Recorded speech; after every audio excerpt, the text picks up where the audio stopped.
2 चरण कल संपन्न हो गए हैं। 543 में से एक लोकसभा की सीट पहले ही भारतीय जनता पार्टी के पक्ष में गुजरात के सूरत से जीत करके आ गई है और 191 सीटों पर चुनाव हुए हैं। बहन और भाइयों, जो रुझान है, जो उत्साह है, जो उमंग है, पूरे देश में एक ही स्वर गूंज रहा है और वह है कि फिर एक बार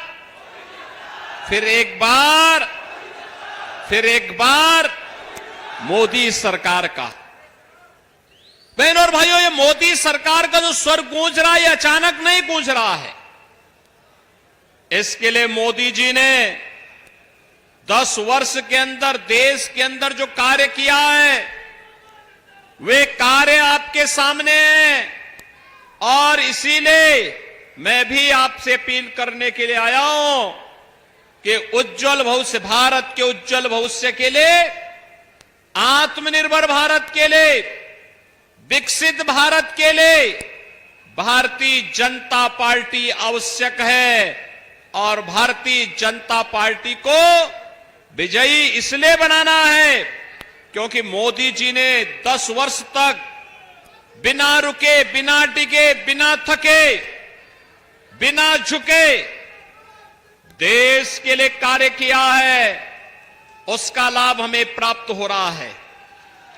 उसका लाभ इस रूप में प्राप्त हो रहा है कि आज भारतवासी कहीं दुनिया के अंदर जाते हैं, सम्मान की निगाहों से देखे जाते हैं। आज देश की सीमाएं सुरक्षित हैं। आतंकवाद और नक्सलवाद समाप्त हुआ है। आप याद करिए, कांग्रेस के समय में क्या होता था? जब यूपीए की सरकार थी, समाजवादी पार्टी और बहुजन समाजवादी पार्टी ने बिना मांगे उन्हें समर्थन दिया था।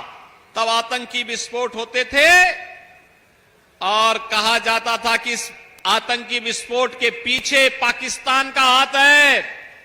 तो तत्कालीन कांग्रेस की सरकार क्या कहती थी? अच्छा, देखेंगे। यही उनका जवाब होता था। आतंकवाद से लड़ने की सामर्थ्य नहीं थी। और बहनों और भाइयों, आज आतंकी घटना की बात तो दूर, कहीं जोर से पटाखा भी फट जाता है ना, तो पाकिस्तान पहले सफाई देता है कि हमारा इसमें कोई हाथ नहीं है। बहनों और भाइयों, ये जो परिवर्तन आया है, जो सुरक्षा का माहौल बना है, ये प्रधान है। उसे मालूम है कि अगर उसने कुछ भी ऐसी जरूरत की जो भारत की संप्रभुता और भारत की सुरक्षा के खिलाफ होगा, तो ये नया भारत है केवल राम मंदिर ही नहीं बनाता है, आतंकवादियों का राम नाम सत्य है भी करना जानता है। बहनों और भाइयों, देश के अंदर विकास के कार्य किस रूप में हो रहे हैं? आप मुझे बताइए। हाईवे बन रहे हैं, एक्सप्रेसवे बन रहे हैं, रेलवे और मेट्रो की सुविधाएं बढ़ी हैं, IIT, IIM, IIIT, NIT, 1 district 1 medical college, AIIMS और 1 डिस्ट्रिक्ट 1 प्रोडक्ट के आधार पर फिरोजाबाद की हस्तशिल्पी और कारीगरों की जो प्रोडक्ट है, इसको वैश्विक मान्यता भी प्रदान कराई जा रही है। एक समय था जब यहां का उत्पाद, यहां का प्रोडक्ट लगभग बंदी के कगार पर जा चुका था। एक तरफ प्रदेश और केंद्र सरकार के अधिकारी परेशान करते थे, पॉल्यूशन कंट्रोल बोर्ड और एनजीटी दूसरी तरफ था। 2017 में जैसे ही सरकार बनी, हमने कहा इन सबसे कि अगर किसी व्यवसायी को परेशान किया, किसी उद्यमी को परेशान किया तो बोरिया बिस्तर बांध देंगे। बोरिया बिस्तर चुपचाप तरीके से देश के अंदर एक अच्छा वातावरण बनने दो, कार्य करने दो, भारत के प्रोडक्ट को वैश्विक मान्यता मिलनी चाहिए। और बहनों और भाइयों, आज one district one product, Uttar Pradesh का वन डिस्ट्रिक्ट वन प्रोडक्ट पूरे देश और पूरी दुनिया के अंदर छा रहा है, जिसमें फिरोजाबाद का ग्लास भी पूरी दुनिया के अंदर छा रहा है। आज आप देख रहे होंगे कि विकास के कार्य भी हो रहे हैं और गरीब कल्याणकारी कार्य भी। 80 करोड़ लोगों को फ्री में राशन 4 वर्ष से लगातार मिल रहा, और मोदी जी ने कह दिया अगले 5 वर्ष तक लगातार मिलेगा। बहनों और भाइयों, कांग्रेस, सपा, बसपा की सरकार के समय क्या होता था? यही राशन, इनके चट्टे बट्टे सब डंकार जाते थे, गरीब को मिलता ही नहीं था, लोग भूखों मरते थे। और समाजवादी पार्टी तो 2 कदम और आगे चली गई थी। आप सोचो, जिन आतंकवादियों ने अयोध्या पे राम जन्मभूमि पर आतंकी हमला किया था, जिन आतंकवादियों ने बजरंगबली के पावन मंदिर, संकट मोचन मंदिर वाराणसी में हमला किया था, जिन आतंकवादियों ने न्यायपालिका पर हमला किया था, जिन आतंकवादियों ने सीआरपीएफ कैंप रामपुर में हमला किया था, उनके मुकदमों को भी समाजवादी पार्टी ने वापस लेने का कुत्सित प्रयास किया था। तब न्यायपालिका ने अखिलेश यादव की सरकार को के बारे में टिप्पणी की थी। तब न्यायपालिका ने कहा था, आज आतंकवादियों के मुकदमों को वापस ले रहे हो, कल बड़ी बेशर्मी के साथ इन आतंकवादियों को पद्म पुरस्कार से नवाजोगे, देश की सुरक्षा का क्या हाल होगा? ये देश की सुरक्षा के साथ, जनता जनार्दन की सुरक्षा के साथ खिलवाड़ करने वाली क्या समाजवादी पार्टी को आप वोट देंगे? क्या लोग वोट देंगे? बहनों और भाइयों, ये समाजवादी पार्टी के हाल थे। और विकास के कार्यों में डकैती डालते थे ये लोग। एक ही परिवार लूट मचाया हुआ था, तबाही मचाया हुआ था। महाभारत के सारे रिश्ते वहां मौजूद थे। और बहनों और भाइयों, जिस तरीके से उनके द्वारा उस समय सुरक्षा के साथ खिलवाड़ होता था, मजाक किया जाता था, वह किसी से छुपा हुआ नहीं है। और इसीलिए आज मैं आपसे कहने के लिए आया हूं, आपने देखा होगा 80 करोड़ लोग फ्री में राशन की सुविधा का लाभ प्राप्त कर रहे हैं। 60 करोड़ लोगों को आयुष्मान भारत में 5 लाख रुपए की स्वास्थ्य बीमा का कवर दिया जा रहा है, प्रतिवर्ष दिया जा रहा है। 50 करोड़ लोगों को जनधन अकाउंट खोल दिए गए।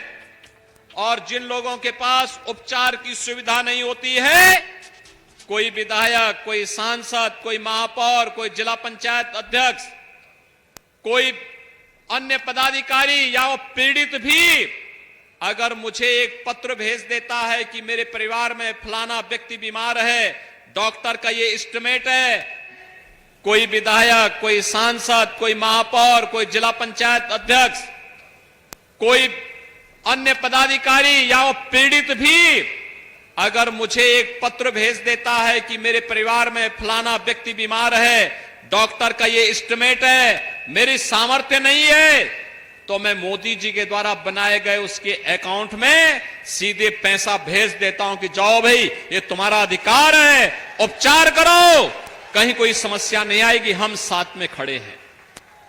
बहनों और भाइयों, 12 करोड़ किसानों को किसान सम्मान निधि का लाभ। सपा, बसपा और कांग्रेस की सरकार में किसान आत्महत्या करता था, आज किसान सम्मान निधि का लाभ प्राप्त कर रहा है। 12 करोड़ गरीबों के घर में शौचालय बन गए,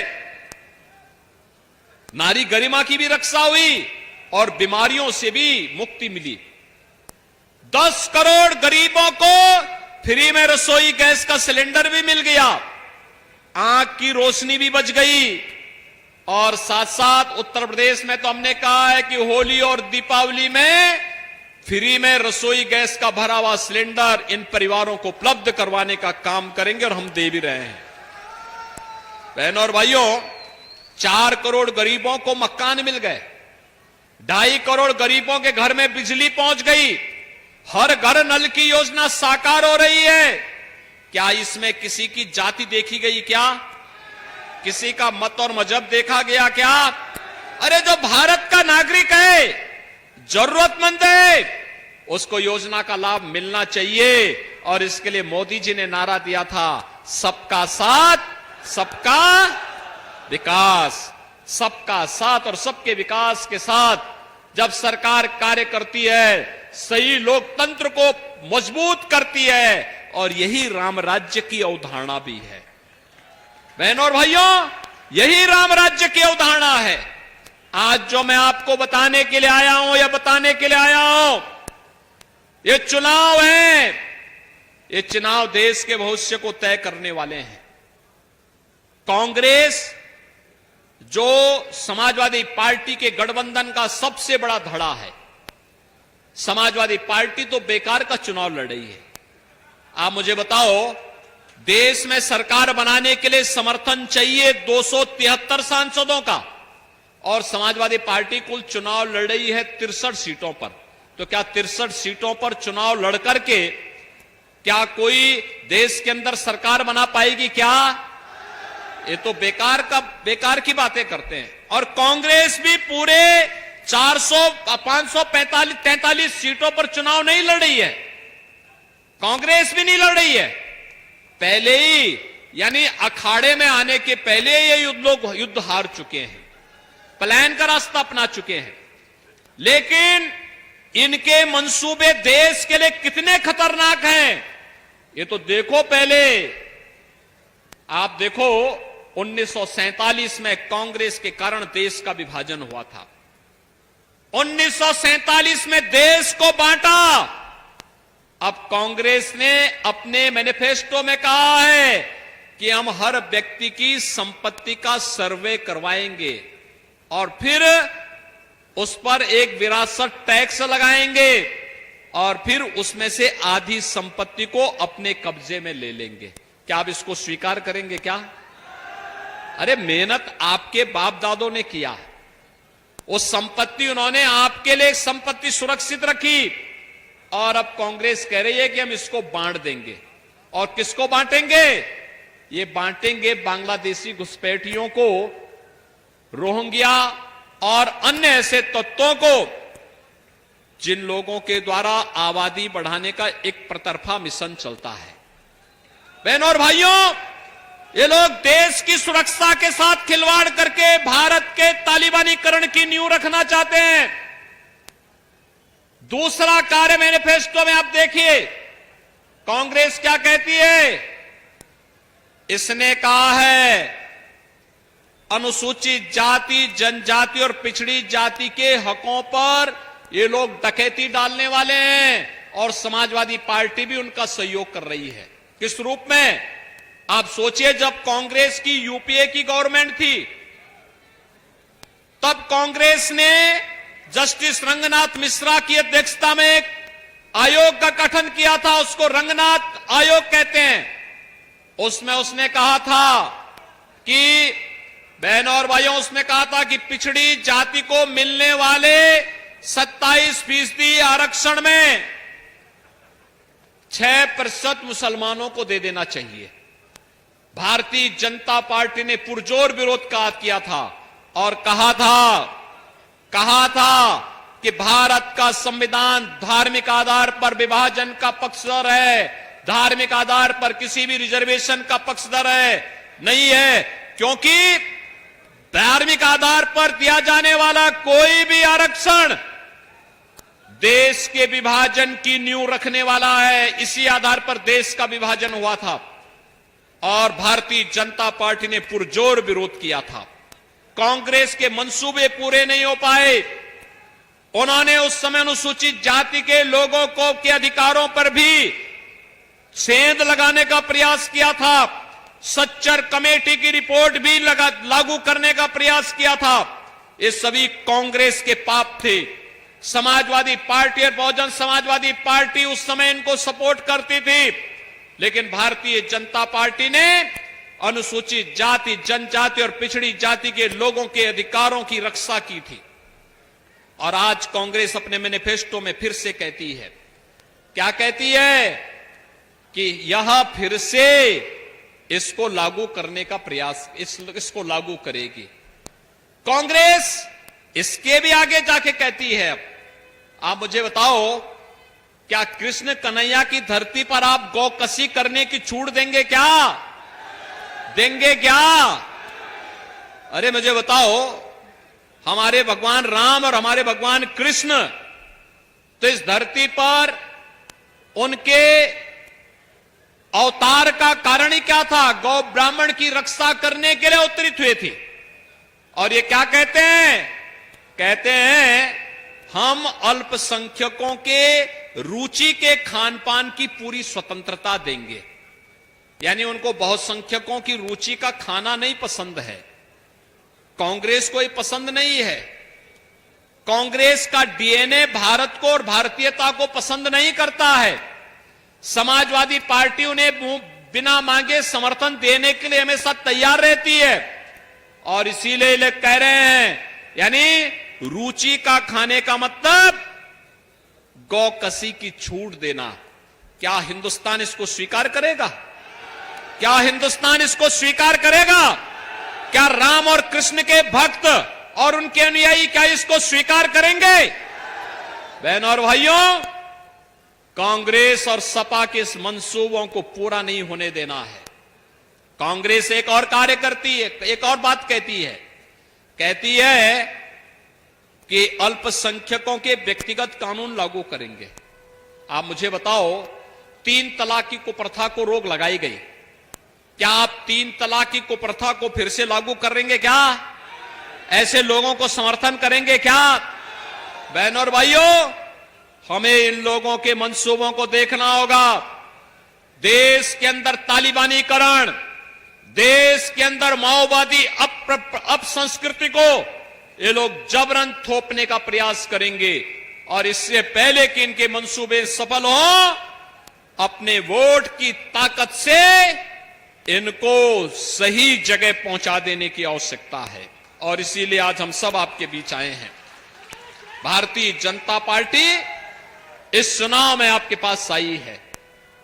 आपने देखा होगा, भारतीय जनता पार्टी ने जो कहा था करके दिखा दिया। भारतीय जनसंघ के समय से भारतीय जनता पार्टी के कार्यकर्ता एक ही नारा लगाता था, जहां हुए बलिदान मुखर्जी व कश्मीर, जहां हुए बलिदान मुखर्जी व कश्मीर हमारा है। और इसके लिए भारतीय जनता पार्टी ने नारा दिया था, एक देश में 2 प्रधान, 2 विधान, 2 निशान नहीं चलेंगे, नहीं चलेंगे। और भारतीय जनता पार्टी ने इस बात को कहा है, कश्मीर में धारा 370 हटाया है, आतंकवाद की ताबूत में अंतिम कील ठोका है। अब इस देश में समान नागरिक कानून भी देश के अंदर, पूरे देश के अंदर लागू करके रहेंगे। यह भारतीय जनता पार्टी आश्वासन देने के लिए आई है। 2 प्रधान, 2 विधान, 2 निशान नहीं चलेंगे, ये भारतीय जनता पार्टी आश्वासन देने के लिए आई है। भारतीय जनता पार्टी ने किया है और करेगी। और भारतीय जनता पार्टी ने यह भी कहा था, रामलला हम आएंगे मंदिर, और बन गया ना? कोई संदेह है क्या? ये कांग्रेस के लोग क्या कहते थे? कहते थे राम तो हुए ही नहीं, कृष्ण हुए ही नहीं, ये तो डिस्कवरी ऑफ इंडिया वाले हैं। यानी इनको ये लगता है कि इससे पहले भारत था ही नहीं। अरे भारत एक सनातन राष्ट्र है, दुनिया के अंदर सबको राह दिखाने वाला राष्ट्र है, और भारत विश्व मानवता के कल्याण का मार्ग प्रशस्त करने वाला भारत है। राम और कृष्ण के अस्तित्व पर प्रश्न खड़ा करने वालों के अस्तित्व पर यह चुनाव आपको एक अवसर देता है, उनके अस्तित्व पर ही प्रश्न खड़ा कर दीजिए। जिन लोगों ने कहा राम हुए ही नहीं, आप तो रामलला विराजमान हो गए। हमारे रामलला ने 500 वर्षों के बाद इस बार होली भी खेली है, और 500 वर्षों के बाद रामलला ने अपना जन्मोत्सव भी अयोध्या धाम में मनाया है। मनाया है ना? आपको अच्छा लगा है ना? और बहनों और भाइयों, अब हम लोग भी काशी और अयोध्या के बाद मथुरा की तरफ ही बढ़ चले हैं, इधर ही बढ़ चले हैं। आप सोचो, मैं पूछना चाहता हूं, क्या समाजवादी पार्टी कह पाएगी कि ब्रजभूमि का ही विकास होना चाहिए? उन्होंने तो कुछ किया ही नहीं, करना भी नहीं चाहते। वह तो आप सोचो, यादवों में भी देना था तो किसी और को नहीं दिया, एक ही परिवार के सब लोगों को दिया टिकट, किसी और को दिया ही नहीं। अरे और भी तो योग्य लोग थे, उनको भी दिए होते, उनको भी आगे बढ़ाए होते।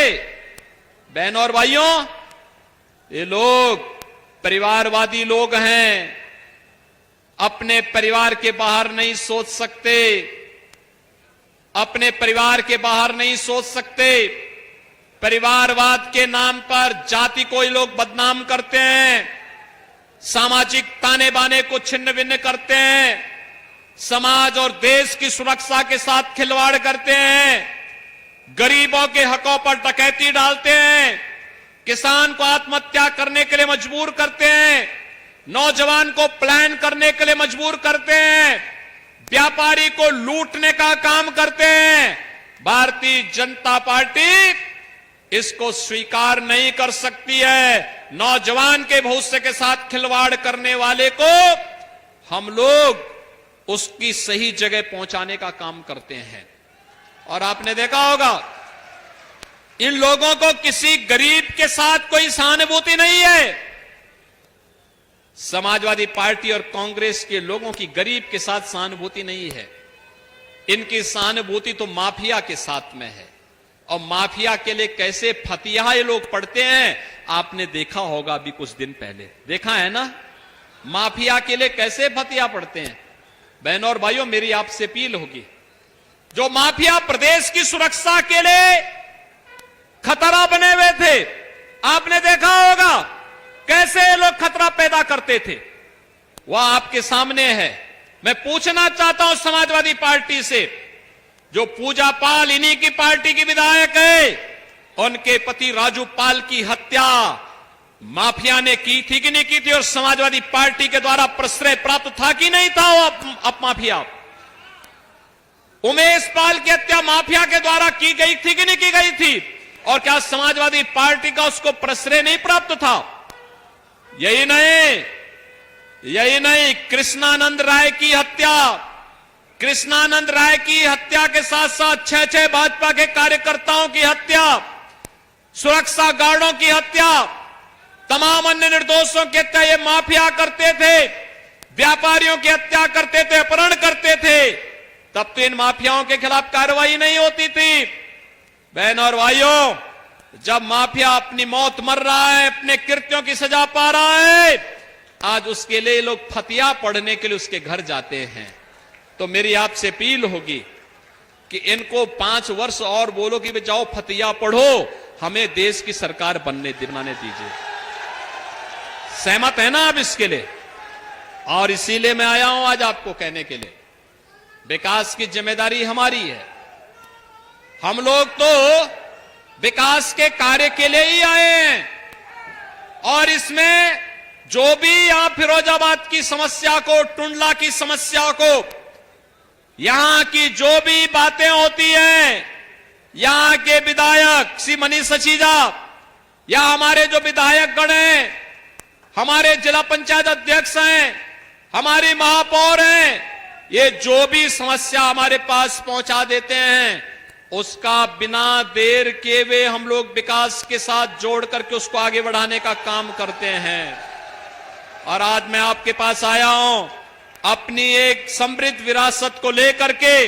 भारतीय जनता पार्टी ने आपके बीच में ठाकुर विश्वदीप सिंह जी को अपना प्रत्याशी बना करके आपके बीच में यहां पर आपके पास भेजा हुआ है। बहनों और भाइयों, मैं ठाकुर विश्वदीप सिंह जी से बोलूंगा, इधर आ जाएं। इन्हें अपना प्रत्याशी बना करके भेजा है। ठाकुर विश्वदीप सिंह को आप अपना समर्थन और सहयोग करेंगे, सभी लोग करेंगे। लेकिन बहनों और भाइयों, 7 मई को चुनाव है, एक काम करना होगा, मेरी बात मानेंगे? विश्वास है ना? देखो, हम लोग जो बोलते हैं वही करते हैं ना? कोई लांग लपेट नहीं करते ना? विकास के कार्यों में कोई बाधा नहीं आने देते ना? गरीबों के हकों पर किसी को डकैती नहीं डालने देते ना? और माफिया और अपराधियों के साथ किस प्रकार का व्यवहार होना चाहिए ये भी करते हैं ना? अब कोई कर्फ्यू नहीं लगा सकता ना? और कोई दंगा भी नहीं कर सकता है ना? दंगाइयों और कर्फ्यू लगाने वालों के साथ क्या कार्य होता है आपको मालूम है ना? राम नाम सत्य है, ये हो जाता है ना? तो बहनों और भाइयों, इसीलिए मैं कहने के लिए आया हूं, ठाकुर विश्वदीप सिंह जी को भारतीय जनता पार्टी ने प्रत्याशी बनाया है। एक सांसद प्रत्याशी के लिए लोकसभा चुनाव के दौरान मात्र 14-15 दिन का समय मिलता है। घर घर जाना कठिन होता है, घर घर जाना कठिन होता है, नहीं जा सकता। हर गांव में भी जाना कठिन होता है, क्योंकि 2000 से अधिक गांव है। तो एक दिन में अगर व्यक्ति 20 गांव भी करेगा तो भी बहनों और भाइयों उसको चाहिए 100 दिन। तो 100 दिन का तो चुनाव ही नहीं होता है, कुल 12 से 15 दिन, 14 से 15 दिन का समय लगता है चुनाव के दौरान। 7 मई को चुनाव है और इसलिए मेरी आपसे अपील है, आपको मोदी जी और योगी जी का प्रतिनिधि बनकर के स्वयं ठाकुर विश्वदीप सिंह बनकर के घर घर जाना होगा। जाएंगे? मोदी जी का और मेरा संदेशा लेके घर घर में जाएंगे। सबको राधे राधे बोलिए और सबसे कहिए कि देश को खुशहाल बनाने के लिए, आत्मनिर्भर बनाने के लिए, विकसित बनाने के लिए मोदी जी को तीसरा कार्यकाल मिलना आवश्यक है। सहमत हैं? सहमत हैं? और इसके लिए फिरोजाबाद की सीट पर फिर से कमल खिलना चाहिए। सहमत हैं? लेकिन इसके लिए आपको मतदान केंद्र पहले तो घर घर जाना होगा, फिर हर एक व्यक्ति से मतदान कराना होगा। सहमत है ना? किसी से भयभीत होने की आवश्यकता नहीं, किसी के बहकावे में आने की आवश्यकता नहीं। सहमत है ना? इसके लिए आप लोग कार्य करेंगे। दोनों हाथ उठा करके फिर मेरे साथ बोलेंगे, दोनों हाथ उठा करके, भारत माता की, भारत माता की, भारत माता की।